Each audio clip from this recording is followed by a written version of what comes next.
مثالش شکلات خوردن رو مثال میزنم، برعکس شکلات خوردن تا وقتی که تو دهن شماست مزه میده، از اینجا که رفت پایین دیگه لذتی نداره.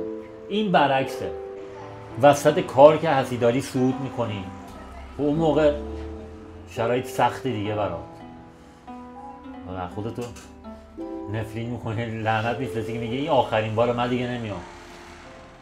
ولی وقتی که با موفقیت تموم میشه مزهش تازه برات میاد بالا، مزهش تازه میاد تو دهنت، بعد لذتش هم تا آخر عمر میمونه. یعنی بعد اون سودایی که انجام دادم آدم افتخار میکنه. عکساش آره دیگه، لذتش تا آخر عمر میمونه که من این کار سخت رو انجام دادم و موفق شدم و سالمم برگشتم. از بچگی خب همین داداشم استاد کارم بود، الگوی اخلاقیم بود و مشوق ورزشی منم بود. خونه حیاتدار بزرگی داشتیم و اونجا خب با همون امکانات کم ورزش میکردیم. خودم داداشم حدود 12-13 سالم بود که داداشم رشته بوکس میرفت. اون موقع زیرزمینی بود، هنوز آزاد نشده بود، سال 68 بود. حتی شطرنج تا سال 68 69 یادمه مسابقات برگزار نمیشد. سال 69 بود یادمه، یا 68 یا 69 که بوکس آزاد شد. بعدش 15 سالگی یه دفعه زد به سرم برم کنفو.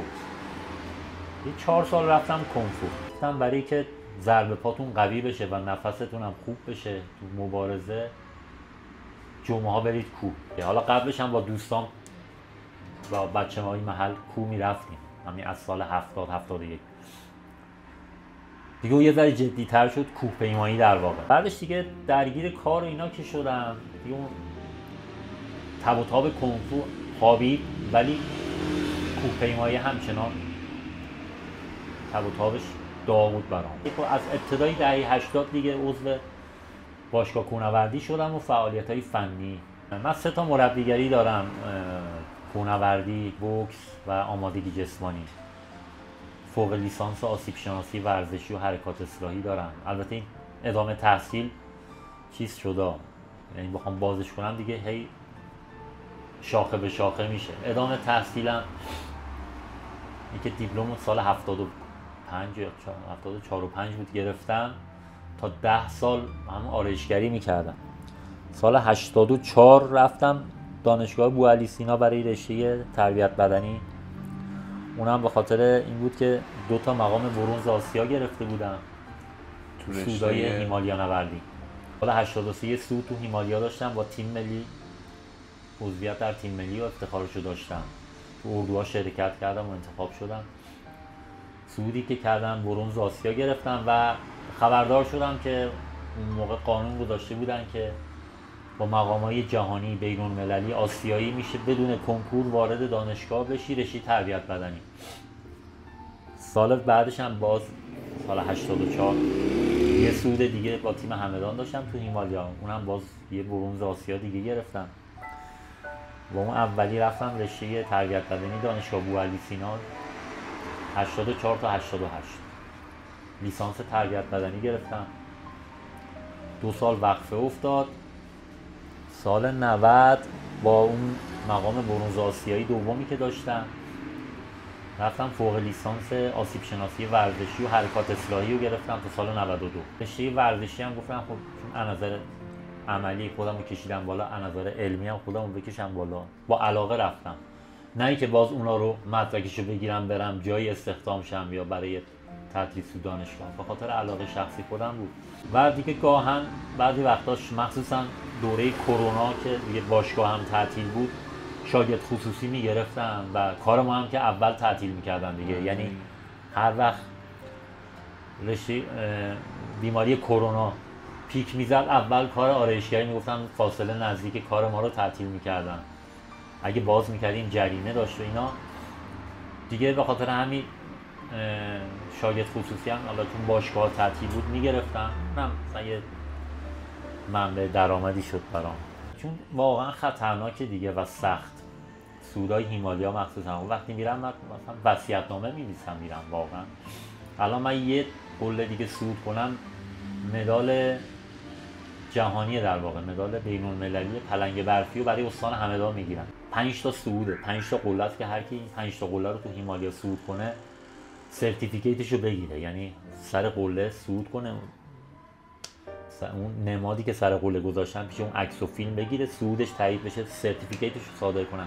5 تا حکم صعود سرتیفیکیت رو بذاره رو میز، بهش مدال پلنگ برفی رو میدن. من تو این 20 ساله زحمتایی که کشیدم، خب اونم هزینهش با دلار بوده، با این شغل منم سازگار نبود، یا هزینه شخصی بود یا یکیشو مثلا یه نفر لطف کرد اسپانسر من شد، بقیه رو با مواد غذایی فروشی و اینا. به هر حال 4 تاشو رفتم، 4 تا از حکماشو گرفتم، حالا مونده یکی. مثالش شکلات خوردن رو مثال میزنم، برعکس شکلات خوردن تا وقتی که تو دهن شماست مزه میده، از اینجا که رفت پایین دیگه لذتی نداره. این برعکسه، وسط کار که هستی داری صعود میکنی، حالا شرایط سرما، سختی، باد، خودتو نفرین میکنی، لعنت میفرستی که میگه این آخرین بار من دیگه نمیام. ولی وقتی که با موفقیت تموم میشه، مزهش تازه برات میاد بالا، مزهش تازه میاد تو دهنت مزهش، بعد لذتش هم تا آخر عمر میمونه. خوشحال و سرمست میایم پایین دیگه و زانوامون هم که بیشتر پایین برگشتن خراب میشه دیگه. اکثر کوهنوردان مشکلات زانو رو دارن به خاطر بیشتر برگشت از کوه، ولی خب دیگه سرمست و خوشحالی دیگه، اون اصلا پایین برگشتنشون متوجه نمیشه دیگه. ولی خب سخته دیگه اون پایین برگشتن هم، مخصوصا صعودهای فنی بیشتر اتفاقات تو برگشت میفته. این طرف انرژیش تخلیه شده، ضریب هوشیش یکم میاد پایین، سوء تغذیه داره، کسری خواب داشته تو برنامه، اون ضریب هوشیش یکم پایین میاد، قدرت عمل و عکس العملش تو منطقه‌ای که مخصوصا فنی باشه بخواد با طناب فرود بیاد.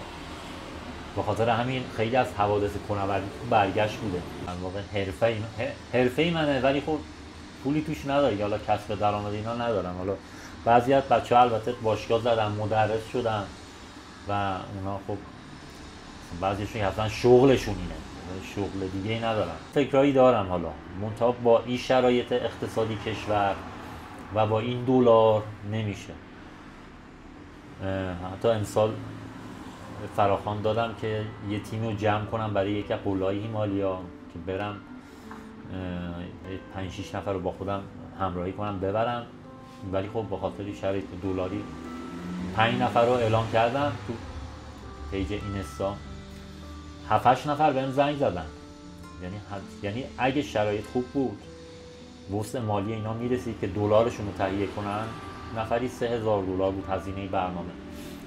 یعنی تیم جمع شده بود، من 5 نفر میخواستم، 7-8 نفر به من زنگ زدن، یعنی دوست دارن بیان دیگه، ولی خب همه گفتن مشکل مالی داریم.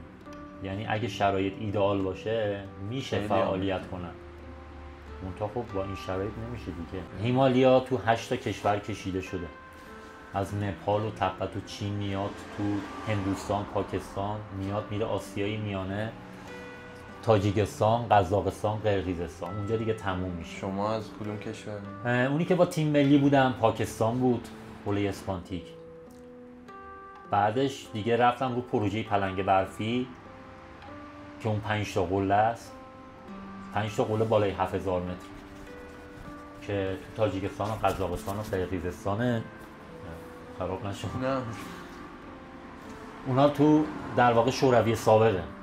همین پروژه پلنگ برفی و فدراسیون کوهنوردی شوروی اون موقع سال 1956 پیشنهاد این پلنگ برفی رو داد به فدراسیون جهانی و ارزش بین المللی پیدا کرد که بعد از اون فکر کنم 700 خورده‌ای تا الان مدال پلنگ برفی تو دنیا گرفتن.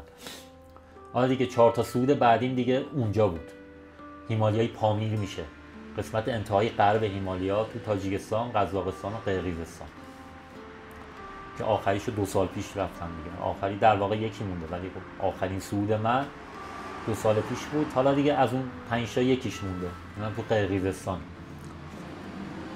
که اگه برم مدال پلنگ برفی رو میگیرم، نرم که هیچ. بریم میرم حتما، ولی خب فعلا 2 ساله که پارسال و امسال در واقع در مجموع تو 2 سال 20 جا اقدام کردم برای اسپانسری، پیدا نشد. الان شما گفتی اورست، درسته؟ کل دنیا میگن اورست چون بلندترینه، شده سمبل، به خاطر همین شده 7-8 میلیارد.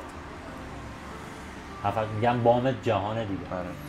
ولی قله هایی هست که از اورست کوتاه‌تر از نظر ارتفاع ولی سخت‌تر. این قله هایی که میرم مثلا چند صد میلیونی هزینه‌اش، اینا رو من وسع مالیشو ندارم، چه برسه به اورست.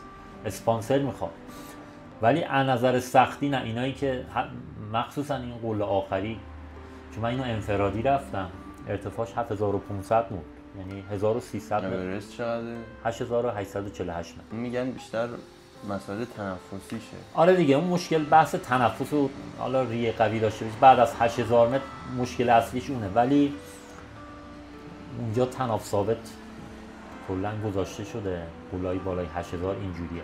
حالا بعضی از قله‌ها که تناب ثابت نداره، یعنی خودت باید بری کوهنوردی واقعی، یخنوردی واقعی انجام بدی، تناب خودت بکشی، تناب ثابت بذاری، ثابت گذاری در واقع انجامش بدی. بعد تو اورست حالا اونایی که وسع مالیشون میرسه، مثلا اروپایی‌ها، آمریکایی‌ها که دیگه دلار براشون چیزی نیست، حتی شرپا هم میگیرن، همین راهنما که کنارشون حرکت کنه. یعنی هم سود اورست و هم سود قله‌های بالای 8000 متر که 14 تا دیگه از جمله اورست، درصد شانس موفقیتش رو بیشتر بردن بالا، هرچند خطرات خودش رو باز داره. همه کوها باید با احترام نگاه کنیم. از مثلا نمونهش همین قله آخری که برای من مونده، هفته پیش تو 2 هفته گذشته 4 نفر مردن، 2 تاشون هم ایرانی بودن. و همین قله پوبداست اسم قله‌ای که مونده برام. و این قله خیلی سردیه، قطب شمال، یعنی شمالی ترین کوه هیمالیاست تو دنیا، تو قرقیزستان. بادای شدید داره، مسیرش طولانیه، 1400 متر از اورست کوتاه‌تره، ولی 6 تا کمپ میخوره، یعنی 6 جا باید چادر بزنی. کمپ که میگم نه که پناهگاه باشه ها، خودت باید چادر بزنی روی یخ و برف. اورست و همه قله‌های بالای 8000 متر 4 تا کمپ میزنی تا برسی قله، این 6 تا کمپ میخوره. بخوای مثلا یه مرحله آلپی صعود کنی 7 روز هوای خوب باید داشته باشی که تو هیمالیات چنین چیز اصلا معجزه است که پیش بیاد. در حالی که اگه بخوای اورست و آلپی صعود کنی 5 روز هوای خوب میخوره که 4 تا کمپ داره، بری هر روز یه کمپشو بری، روز آخر حمله کنی به قله. من 30 سال تو این کارم، داداشم 7-8 سال از من خدمتش بیشتره. یهویی شد دیگه، بعد از اینکه دیپلمو گرفتم از سربازی معاف شدم، بعد دیگه داداشم پیشنهاد داد، گفت روحیات تو هم مثل روحیات من با چیز سازگاری نداره، کار اداری که استخدام بشی، کارمند بشی، یه نهادی، ارگانی، سازمانی، چیزی، روحیات تو اینجوری مثل من سازگاری نداره. پای بیا همین شغل رو اگه دوست داری یاد بگیر، که منم دیگه رفتم دیگه.